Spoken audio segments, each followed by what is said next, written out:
Now that you've done all of the preliminary work for your inquiry lesson plan, it's time to start really fleshing it out and completing the rough draft. In doing this, it's going to be important to consider the rubric, and I'll show you where you're able to access this. You're only being assessed on these 5 indicators that you can see over here on the left. And the way that I assess them is that I start at number 3 with meeting expectations and see, did you do all of this? So I suggest you really break these down, look at each of these individually. But I want to draw your attention in particular to this first one. Articulates the major concepts and describes processes of inquiry. Okay, that's part of your first and second step with this. And discusses the historical and or current key debates in the discipline or around this topic. You must include all of this in order for you to earn a meeting expectations score, which is the target score. Now, if you really want to go above and beyond that, there are ways to do that. You could also support your discussion with citations from literature. So you might read 2 or 3 articles and cite some information from those. So do take some time to read through these and see what it is that you're doing. And if you want to go a little above and beyond, you're welcome to do that over here. Then back to what you're doing in developing the full lesson plan.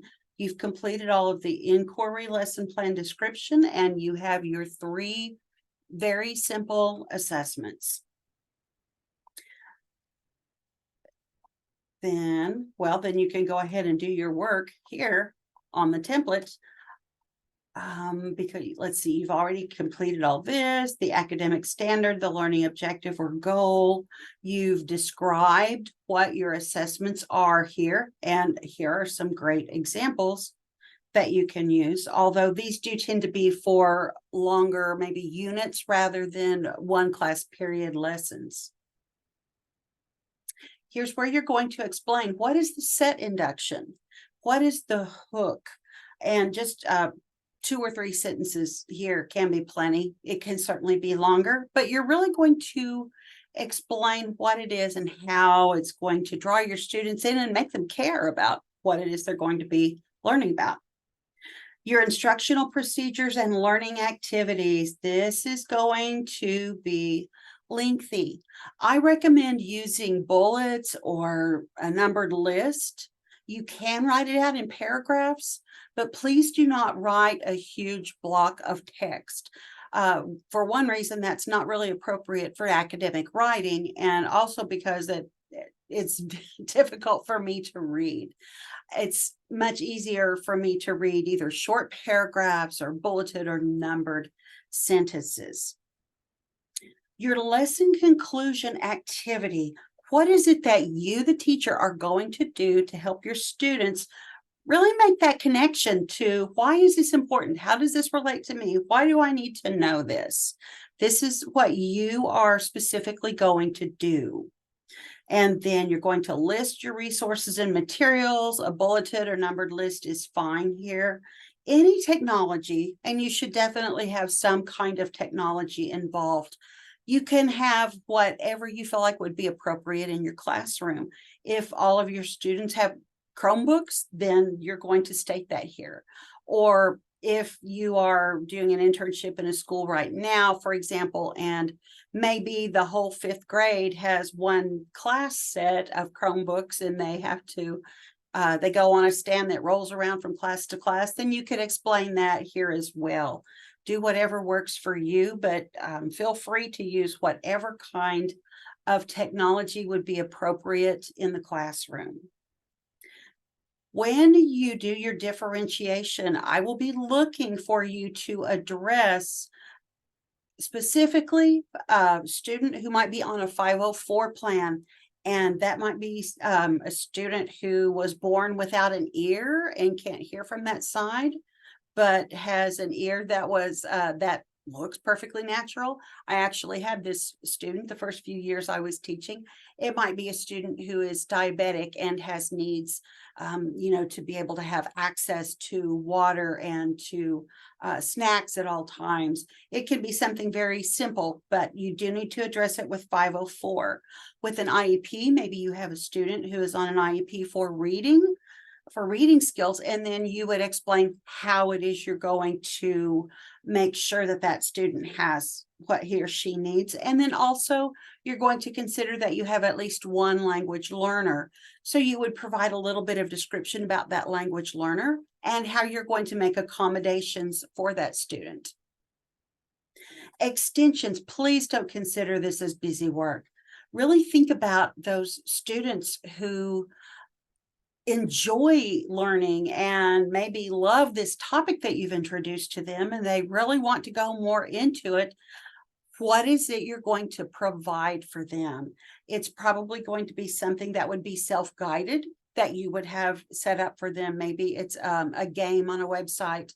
Maybe it is some kind of a fun worksheet that they would do with a partner, but you're going to describe that here.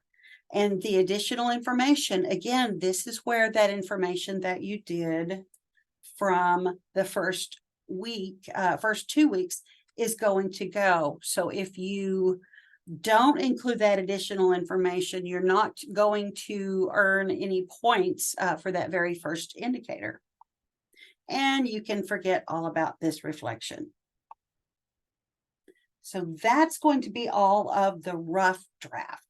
And then after you, we will actually use class time to do some peer review with these. So you should get feedback, hopefully from 2 different students who will go through and make sure that everything makes sense, they understand it all.